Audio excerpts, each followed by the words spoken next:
압도적 뉴스 콘텐츠 3프로 뉴스룸입니다. 안녕하세요. 이주호 기자입니다. 안녕하세요. 권순우 기자입니다. 저희 백월이 달라졌네요.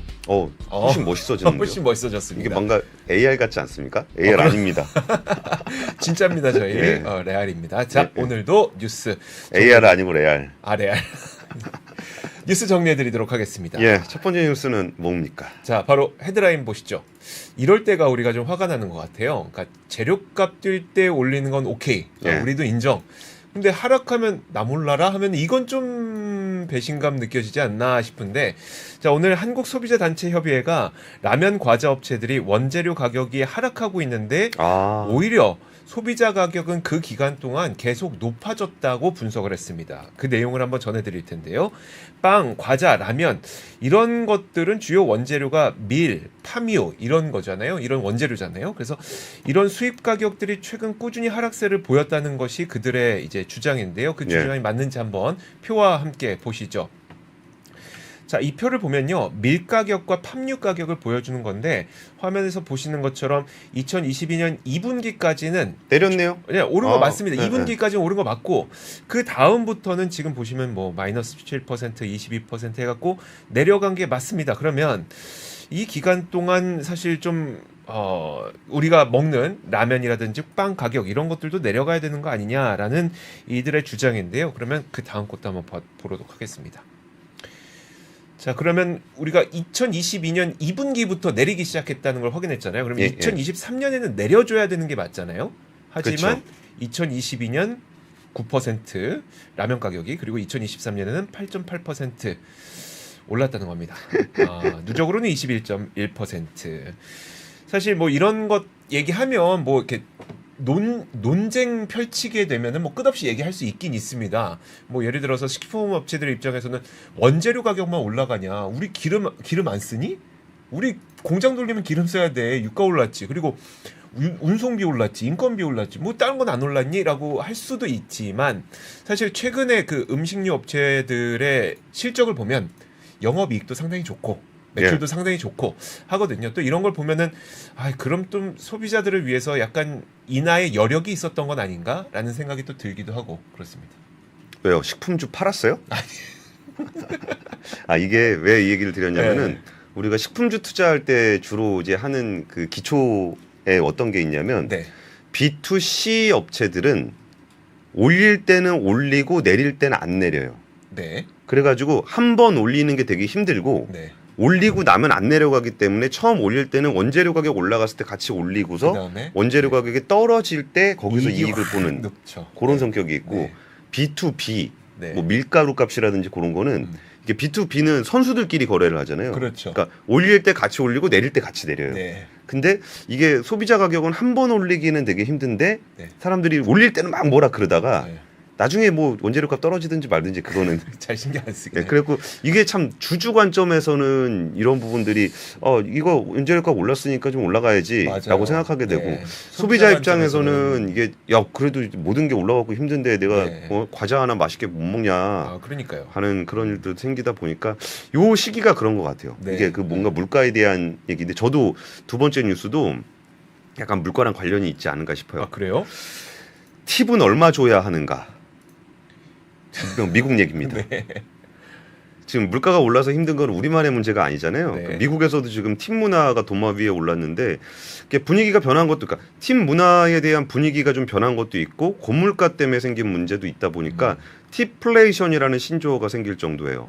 근데 퓨리서치에서 미국의 여론조사 기관 퓨리서치에서 그 여론조사를 했는데 종업원이 와서 나한테 서빙해주고 계산해주고 팁 달라 그러는 거는 그냥 그러려니 하겠는데 왜냐면 사람이 일을 했으니까. 키오스크랑 셀프 계산대 자동화 서비스 기계가 나한테 팁 달라 그러는 것에 대해서 어떻게 생각하냐. 거기에 미국 국민의 72%가 반대한다. 그리고 그중에 절반은 강하게 반대한다. 절반이 강하게. 그리고 또 저거. 그러니까 내가 이렇게 선택해서 주는 게 아니라 그러니까 써놓는 거.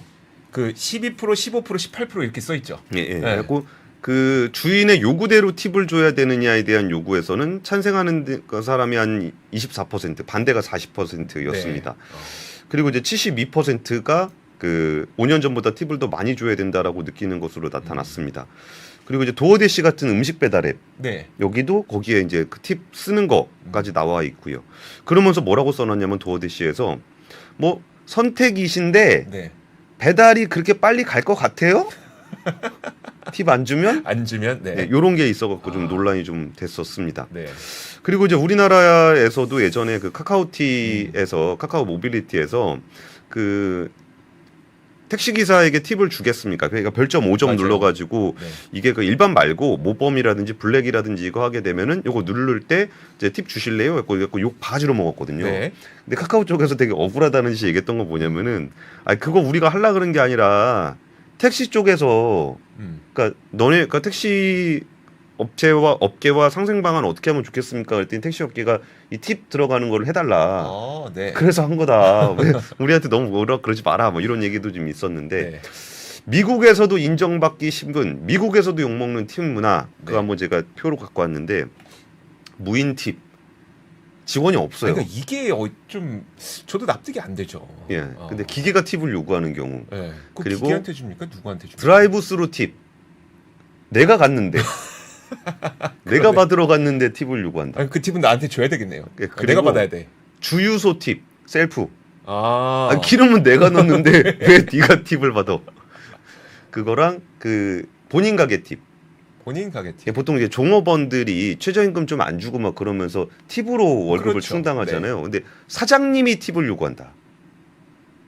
에이. 그 이거는 좀 아니지 않냐? 그러니까. 이런 얘기 미국에서도 이런 것들은 안 받아들여진다는 거죠. 예, 그래서 이런 부분들에 대한 것들이 논란이 좀 되고 있는 것은 아무래도 물가가 올라가면 팁은 또 비율이잖아요. 네. 그러니까 이제 그렇죠. 좀 팁도 같이 올라가는 효과가 있어서 이런 얘기가 나오고 있는 것 같습니다. 요구니까 안 주면 안 되나요? 이게 안 줘도 되죠. 안 줘도 되긴 하는데 되게 그 뭐죠? 되게 그 민망하고 서먹서먹한 그 환경이 펼쳐진다고 하더라고요. 근데 저 얘기도 봤어요. 그러니까 제가 네. 이거 뉴스 준비하다가 좀 찾아봤는데 그 막 여자 종업원이 네. 그러니까 팁 조금 줬더니 막 울면서 와가지고 제가 뭐 잘못한 거 있냐고, 네. 내가 서비스에 미흡한 게 있냐고 막 울었다는 거예요. 네. 근데 거기서 요구니까 안 준다. 어. 어흥야옹님은 저거 스킵 버튼 용기가 있으시면 스킵 버튼 있는 곳도 있긴 한 것 같은데 예. 없는 곳도 되게 많대요. 음. 안 하면 선택 안 하면 안 넘어가는 것들도 좀 있다고 하더라고요. 그래서 이게 좀 그렇습니다. 예. 자, 오늘 물가 얘기 엄청 많은데요. 예, 예. 저도 다음 뉴스도 물가입니다. 한번 다음 헤드라인 보시죠. 미친 물가에 이제 구내 식당으로 모이는 직장인들, 그러다 보니까 급식 업체들은 좀 실적이 좋아졌다, 이 내용인데 사실 좀 뭐 기업 입장에서 보면은 좋긴 한데 좀 우리 입장에서 보면 좀 씁쓸합니다. 좀 어떻습니까? 구내식당이 있다라는 거는 일단 대기업이다. 대기업이라는 게 좀 부럽습니다. 일단 대기업이다. 근데 너무 비싸요. 밥값 한번 먹으려면은 보통 뭐 그러니까 국수 한 그릇에 12,000원씩 하니까. 그러니까요. 예, 맞아요. 그리고 이제 맨날 먹기도 근데 메뉴도 좀 구내식당은 맨날 바꿔주는데. 네. 그래서 구내식당 많이 부럽습니다. 저희 건물에 LG에너지 솔루션 있잖아요. 거기 우리 못 들어가잖아요. 거기 LG에너지 솔루션 직원들만 들어갈 수 먹으니까 있죠. 가서 메뉴 보면은 되게 가고 싶은데 라는 그러니까요. 생각이 듭니다. 네. 자, 그 내용 전해드리겠습니다. 일단 그 물가 부담에 직장인들 구내식당 이용이 증가하고 있는데요. 지난 9월 통계청 소비자 물가 자료를 다시 한번 복기를 해보면 그때 이제 소비자 물가는 3.7%였지만 그 당시 외식 부문 물가 상승률이 4.9%였다고 합니다. 그러니까 소비자 물가보다 외식 물가가 훨씬 더 많이 올랐다는 거죠. 그리고 이런 현상이 나타났던 거는 꽤 오래 지속이 됐는데 2021년 6월부터 지난 9월까지 거의 한 2년 넘게 지속이 되고 있다 보니까 아마 이건 정말 피부로 많이 느끼실 것 같습니다. 밖에서 사 먹는 거 비싸니 뭐 집에서 사 먹거나 편의점에서 사 먹거나 이런 분들 굉장히 많을 텐데요. 자, 그래서 이번에 그 나왔던 현대 그린푸드, 뭐 CJ 프레시웨이, 그리고 신세계푸드 이런 기업들의 실적을 보면 일단 뭐 매출도 7% 증가, 현대 그린푸드 매출 7% 증가에 영업이익 20% 증가, 그리고 현대 그린푸드의 내부 실적을 보면은 1년간 단체 급식 매출이 20% 증가했다. 이런 것들이 실제로 좀 나왔다고 합니다. CJ 프레시웨이도 사실 영업이익은 14% 정도 감소했는데 사업별로 보면 급식으로 분류되는 푸드 서비스 사업 매출은 21% 늘었다고 합니다. 신세계푸드도 마찬가지로 이 매출액이 한 5.3% 늘어났고요. 이런 걸 보면은 이것도 이제 저 앞서 우리 얘기했던 그 과자값 이런 거랑 마찬가지로 좀 글쎄요. 투자자 입장에서 보면은 그래 좋아졌다. 근데 소비자 입장에서 보면 참 힘들다. 이런 그 양가 감정이 계속 드는 뉴스가 나오고 있습니다. 뭔데 뭐 이 기업들이 뭐 실적이 구내식당만 하는 건 아니겠지만 네. 구내식당은 잘 된다는데 주가는 되게 안 좋네요. 네. 좀 이런 게 뭐 정확하게 그러니까 이 회사들을 딱 얘기하는 건 아닌데 네. 좀 실적 좋은 회사들은 주가가 좀 갔으면 좋겠어요. 그러니까요. 그러니까 이게 너무 안 맞으니까 네. 정말 공부할 의욕이 떨어지는 것 같아요. 뭔가 기업이나 산업을 공부해가지고 내가 이 기업이 잘 될 것 같아라고 해서 투자를 하는 거잖아요. 네. 근데 투자를 했는데 뭐 실적은 좋은데 뭐 회사는 주가는 안 가고. 아니, 그리고 이제 많이 저평가되어 있다는 얘기는 많이 나오는데 만년 저평가면 이게 그러니까 그런 회사들일수록 오히려 이제 자사주 매입이라든지 그렇죠. 자사주 소각이라든지 아니면 배당이라든지 뭐 이런 식으로 주주들이 좀 이렇게 내가 이 기업에 왜 투자하는지에 대한 이유를 좀 납득할 수 있게 네. 그렇게 해주는 게 좀 필요한 것 같습니다. 네. 그렇습니다. 다음 뉴스는 오늘 국회에서 네. 그 주류 통신 판매 활성화 논의를 위한 국회 포럼이라는 게 열렸는데 최승재 국회의원실에서 열었습니다. 네. 이거 굉장히 뜨거운 감자입니다. 그래요? 그 주류 판매 다시 소주 온라인 판매 되냐 안 되냐? 일단 안 되는 걸로 알고 있긴 한데. 그러니까 안 되는데 해야 되냐 안 해야 되냐? 큰 문제 없을 것 같아요. 지금 막 어린애들이 막 소주 사 먹는데 안 온라인으로 되죠. 안 된다. 아빠 계정으로 들어가 안 갖고 된다. 안 됩니다. 안 됩니까? 절대 안 됩니다. 아빠 계정 안 알려주면 되지. 그러면 되죠. 이런 거죠. 네, 이게 굉장히 큰 논란이 좀 되고 있는데 네. 지금 나온 여러 가지 얘기 중에 하나가 이제 코로나19 요새 안 그래도 식당에서 소주 한 잔 먹으려면 소맥해서 15,000원 된다는 거 아니에요. 네. 그리고 집에서 혼술하는 사람 많은데 이거 다 나가서 먹어야 되고 사와야 되고 그러니까 번거롭다. 네. 그러니까 식자재 주문할 때 하면 된다. 그리고 사실 술이라는 게 뭐 다 안 되는 게 아니라 지금 어흥야옹님이 좀 써주신 것처럼 네. 전통주는 온라인으로 돼요. 네. 그러니까 이 부분에 대해서 왜 막걸리나 전통주만 온라인 판매가 되느냐? 일반 사람들 좀 편하게 먹을 수 있는 소주, 맥주도 해주면 좋지 않겠느냐라고 얘기를 하고 있는 겁니다. 네. 그래가지고 이제 찬성 반대에 대한 얘기들이 좀 나왔는데 한번 같이 보시면은. 네. 일단 주류 산업 경쟁력 강화라는 건 온라인 판매, 그러니까 판매가 조금 더 수월해지면 구매하기가 쉬워지면은 조금 더 뭐 많이 살 수 있겠죠. 그리고 이제 소비자 편의성 제공 이게 제일 중요하겠죠. 네. 그럼 사는 사람이 좀 편하게 할 수 있다. 그리고 온라인 판매가 주류의 온라인 판매가 안 되는 나라가 OECD 국가 중에는 한국하고 폴란드밖에 없대요. 네. 근데 반대하는 쪽에서의 입장은 저 부분이 조금 걸릴 수도 있을 것 같아요. 네. 주류를 취급하는 도소매업이 타격을 입을 것이다. 네, 타격 입겠죠. 근데 사실 저건 어떻게 보면 이거 표현이 좀 맞을지 모르겠지만 카르텔인 거죠. 그러니까 카르텔? 카르텔은 아니고 이제 그러니까 주요 무너뜨릴 수 없는. 그러니까 영세 자영업자 다 망해도 된다 그 얘기하는 거 아닙니까 지금 이조 앵커가 이조 기자가 그게 아니라 말 표현이 좀 이상했는데 뭐라고 표현해야 됩니까? 그러니까 어쨌든 이게 어려워요. 그러니까 논쟁을 하기가 이거 보면 소비자 입장에서 보면은 그 사람들은 그동안 사람들한테 서비스를 제공했으니까 그걸 받은 거기에 대한 부가가치를 형성을 했던 그렇죠. 건데 네. 온라인 판매하게 되면은 자기들이 하는 일이 없어지는 거니까 부가가치가 없어지는 거고 그만큼 사람들이 편한데 우리가 그 사람들 밥벌이 해줘야 돼가지고 편하게 감수해야 돼? 이런 문제가 생기는 거고 실제 도소매 업자들은 자기가 이제 멀쩡하게 하고 있던 사업이 어떤 법과 규정이 바뀜으로써 사라지게 되는 거니까 반대를 하게 되는 그런 상황이 되는 것 같아요. 그리고 이제 국민 건강 저해 너무 많이 먹는다. 그러니까 보통 없어서 안 먹을 수도 있을 텐데. 그렇죠, 네. 그리고 이제 탈세나 소비자들에 대한 그 주류 구매 문제 등이 좀 거론이 됐습니다. 그러니까 아무래도 거의 모든 품목들이 점점 온라인 판매가 활성화되면서 이런 이슈는 좀 더 뜨거워지지 않겠느냐라는 얘기들이 좀 나오고 있습니다. 근데 저는 국회에서 이런 거 토론하는 거는 굉장히 바람직한 것 같아요. 네. 그래서 여기에 어떤 문제가 있는지를 더 많은 사람들이 공유하고 우리 사회의 어떤 문제를 같이 고민하면서 이렇게 풀어가는 그런 것들이 좀 필요하지 않을까 싶습니다. 제가 너무 버벅된다고. 이게 당황시켜 일부러 우리 권 팀장님이 그 악플 달리라고. 좀 일부러 당황시키는 게 있어갖고. 저만 자꾸 악플 달리니까. 자, 다음 소식도 한번 보도록 하겠습니다. 자, 다음 소식은 바로 이겁니다. 일단 헤드라인부터 열어주시면요. 그 전기차 폴스타 아마 좀 좋아하시는 분들 꽤 있을 텐데 이 전기차 폴스타 4 모델이 있습니다. 이걸 2025년부터 부산 르노 공장에서 르노 코리아 공장이죠. 여기에서 생산을 할 거다라는 소식이 있습니다. 일단 어떤 차인지 그럼 한번 볼까요? 사진 한번 보여드리겠습니다. 제가 사진 너무 좋은 걸 갖고 왔나요? 아니에요. 폴스타 예뻐요. 그렇죠. 예. 뭐 약간 페라리 프로산계 같은 느낌도 나기도 하고 예, 예. GV60 같은 느낌이 나기도 하고 그렇죠. 자 어쨌든 굉장히 디자인 예쁩니다. 그리고 전기차이기도 하고요. 자 근데 스웨덴 전기차 이제 브랜드 폴스타가 이제 2025년 하반기부터 폴스타 4를 르노 코리아 부산 공장에서 생산할 계획이라고 어제 밝혔는데요. 여기에서 생산되는 폴스타4는 일부는 한국 내수 시장에서 판매가 되고 나머지 물량은 북미 지역에서 수출될 예정이라고 합니다.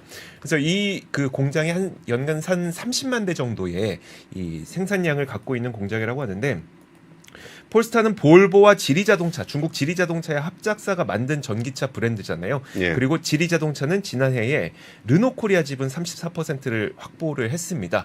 그래서 이런 관계 때문에 르노코리아 부산 공장에서 폴스타4를 만드는 결정이 내려진 것으로 르노코리아 지분 몇 %라고요? 34%를 보유하고 있습니다. 아. 그래서 이런 결정이 나온 것으로 보이고요. 자 그런데 이제 여기에는 한 내부적 요인과 외부적 요인이 좀 몇 가지가 겹쳐 있는 것 같아서 그 내용도 좀 소개를 해드리고 싶은 겁니다. 르노코리아는 그 내년부터 신차 출시를 그러니까 내년부터 하이브리드 신차 출시를 시작으로 친환경차 대전환에 나서겠다고 선언을 한 바가 있고요. 하지만 내부적으로 보면은 르노코리아는 지금 부산 공장에 물량이 없어서 자동차가 잘 안 팔리고 그래갖고 공장이 잘 안 돌아가고 있는 가동률에 문제가 있었던 상황이죠. 사실 그 2014년에 닛산 로그를 생산하면서 이 가동이 정상화 궤도에 올라섰었는데 이게 2020년도에 생산이 종료되자 예. XM3가 이제 물량이 들어왔었거든요. 예. 근데 XM3가 잘 팔리질 않았습니다. 예상보다 좀 많이 안 팔렸죠. 그래서 사실 예. 부산 공장에서 2교대 근무 정도는 유지가 되려면 아까 30만 대 연산이라 그랬잖아요. 15에서 20만 대 생산 유지해야 되는데 이게 참 여의치 않다 보니까 이런 것들을 좀 회복할 수 있을 만한 물량이 필요했던 거고 그 물량이 지금 폴스타 4라고 이제 계획을 잡고 있다고 보시면 될 것 같습니다. 외부적 요인으로는 북미 수출을 좀 들 수가 있는데 사실 저는 이게 약간 좀 애매하긴 합니다. 뭐냐면 최근에 폴스타는 2025년부터 생산될 예정인 폴스타 5 배터리 모듈을 SK온에서 공급받기로 계약을 체결한 바가 있다고 해요. 근데 사실 그 폴스타 4가 만약에 북미 지역으로 수출이 되려면 보조금을 받기 위해서는 가격 요건을 충족시켜야 되거든요. 네. IRA 기준에서 봤을 때 승용차는 $55,000 그리고 뭐 SUV나 벤이나 아니면 그리고 그 뭡니까? 픽업 트럭 이건 $80,000 이하여야 되는데 아직 정확한 가격이 나온 건 아니지만 폴스타 4의 가격이 북미 지역에서 약 $60,000가 책정될 가능성이 좀 있다는 거예요. 그러면 이거 한국에서 만들든 어디서 만들든 가격 때문에 보조금 못 받는 건 매한가지인데 이 부분은 좀 이렇게 나중에 그럼 가격이 변하나? 뭐 이 부분은 좀 지켜봐야 될 것 같습니다. 예, 근데 이 뉴스 같은 게 저는 되게 중요하게 보는 게 제가 자동차 기자 한 4년 정도 했었잖아요. 근데 그때 이렇게 우리가 자동차를 꼭 이제 판매 쪽을 많이 봐요. 근데 지역 경제에 제일 영향을 많이 미치는 거는 판매보다 생산이에요. 그러니까 부평 같은 경우는 이제 GM 공장이 잘 돌아가야 거기서 이렇게 뭐 많이 만들어야 파는 거는 판매 쪽의 일이지만 만드는 건 공장의 일이잖아요. 그러니까 예를 들어서 그때 GM 크루즈 판매가 되게 안 됐었을 때 그 크루즈를 만드는 공장이 군산 공장이었거든요. 그러니까 군산 공장 폐쇄됐잖아요. 그렇죠. 그리고 사실 지금 아까 이게 그 르노 코리아의 부산 공장인데 여기가 닛산 물량 빠져나가면서 이렇게 가동률이 굉장히 떨어지게 되면은 그 공장에 계신 분들한테 월급을 못 주는 거예요. 그래가지고 이 물량을 어떻게 받아올 것인가를 갖고 우리가 르노 닛산 얼라이언스의 일부잖아요. 그러니까 근데 르노에서 원래 그 물량 넣어주기로 뭐 좋은 물량 뭐 이렇게 많이 만들 수 있는 물량 넣어주기로 했다가 그거 안 주고 이제 XM3 하나 줘가지고 가동률 확 떨어졌거든요. 근데 여기에 지금 이제 폴스타가 25년쯤 되면은 폴스타 생산 이렇게 들어가게 되면은 이거를 만들게 된 것만으로도 부산 경제에 미치는 영향이 굉장히 크고 그 주변에 있는 협력 업체들에 대해 미치는 영향도 굉장히 커요. 그래서 저는 이렇게 그 어떤 자동차 공장에 그 물량 들어왔다 그런 얘기 들으면 너무 좋아요. 그러네요. 그러네요. 잘 팔렸으면 좋겠습니다. 그러니까 잘 팔려야 또 많이 만드니까. 그렇죠. 예, 그래야 부품사들도 다 먹고 살고. 맞아요. 뭐 네. 그 사람들도 월급 잘 받고 해야 나가서 외식하고 나가도 외식하고. 네. 그럼 거기 자영업자분들도 먹고 살고. 예, 근데 막 저기 막 기계 팁 누르라 그러면 막 화내고 서빙도 안 하고 팁 달라 그러고 말이야. 그러니까요. 예, 그렇습니다. 그렇습니다. 그리고 와, 저 이거 미국 그 대선 여론조사 볼 때마다 좀 놀라운데 네. 그 경합주 7곳 중에 6곳이 트럼프가 우세하다는 거예요. 아 진짜요? 예, 사실 미국 대선은 나머지는 그냥 고인물이고 네. 사실 안 바뀐다고 봐도 되는 거고 그렇죠. 네. 한 7곳 정도에서 누가 여길 가져가느냐인데 트럼프 대통령, 그러니까 전 대통령이 더 유리하다라는 겁니다. 그리고 내용들을 보더라도 와, 되게 막 뭐라 그럴까 이게 공감이 된다 그럴까 공감이 안 된다 그럴까를 잘 네. 얘기하기가 좀 어려워요. 블룸버그가 이제 모닝컨설트라는 여론조사 업체하고 경합주 유권자를 대상으로 조사를 했는데 트럼프 대통령이 7개 경합주에서 47% 지지율을 기록하고 있다라는 거고 네. 바이든 대통령은 41%. 그럼 6% 포인트잖아요. 네. 그럼 오차 범위가 플러스 마이너스 1% 포인트거든요. 네. 차이 많이 나는 거네요. 그럼 이 정도 나면은 그냥 지지율이 훨씬 높다는 거예요. 트럼프 대통령, 네. 트럼프 전 대통령이. 그리고 그게 이 전달에 실시한 조사 결과와 비교를 해보더라도 그때는 47대 43이었어요. 그러니까 4% 포인트 차이 났었는데 네. 한 달 만에 6% 포인트로 벌어지게 된 거예요. 근데 내용들을 보면은 일단 그 뭐 경제, 이민, 범죄 처리 그리고 국제 정치 이런 부분에서 트럼프 전 대통령이 더 두루 앞서고 있는 것으로 나타나고 있어요. 그래서 나오는 얘기 중에 응답자의 41%가 경제를 얘기했는데 네. 사실 이 부분도 미국 경제 성장률 되게 높아가지고 우리가 되게 고통스러움을 받고 있잖아요. 고금리 때문에. 그러니까요. 네. 막 4.9% 성장률 네. 나오고 막 그러는데 경제 문제에 있어서 굉장히 안 좋게 나오고 있고요. 그리고 뭐 이스라엘 전쟁 이런 얘기 나오는 것도 그 이스라엘 우크라이나 전쟁 지원하는 부분에 대해서도 굉장히 반대 목소리가 높아요. 네. 그리고 반면에 지금 거기에 문제가 아니라 그 멕시코 국경 방비 네. 여기를 강화해야 된다라는 응답이 거의 68% 높게 나타났어요.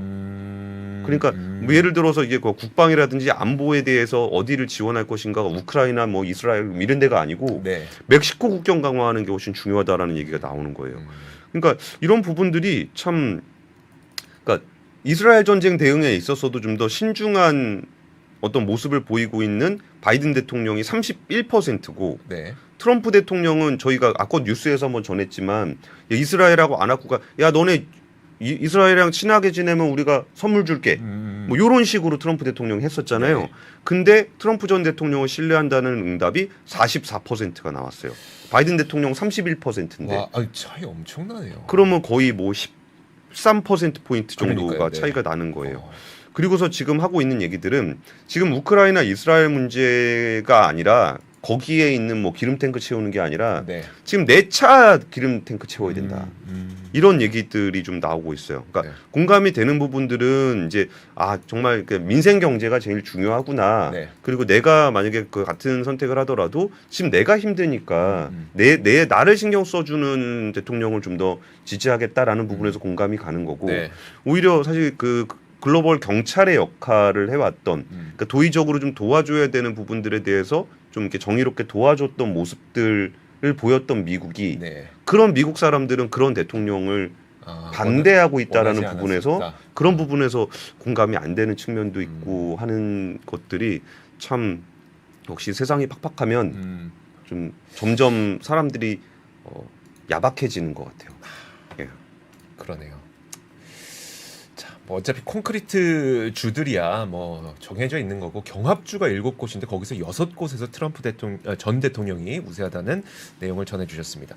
자, 다음 뉴스도 좀 간략하게 볼까요?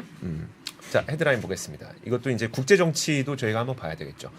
에이펙 정상회담에서 미국과 중국의 바이든과 시진핑이 과연 만날 것이냐 아직 안 정해졌는데 그래도 최근에는 만날 것 같아. 좋은 뉴스. 좋은 뉴스 많았어요. 어제는 좋은 뉴스였잖아요. 네, 어제 좋은 뉴스였죠. 네, 뭐 비행기 항로 뭐 개통하고 한다고. 직항편 늘린다고 하고 예. 그 전에는 대두 구매한다고 예, 하고 예. 좋은 뉴스였는데 이게 좀 다가오면 다가올수록 약간 서로를 자극하고 있는 멘트들이 좀 나오고 있습니다.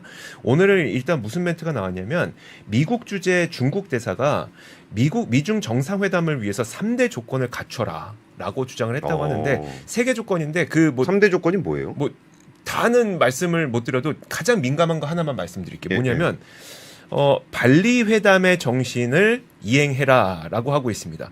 발리 회담이라는 게 작년 11월에 있었던 G20 발리 정상회담을 말하는 건데 거기에서 사실 기억 나실지 모르겠지만 안 납니다. 안 나시.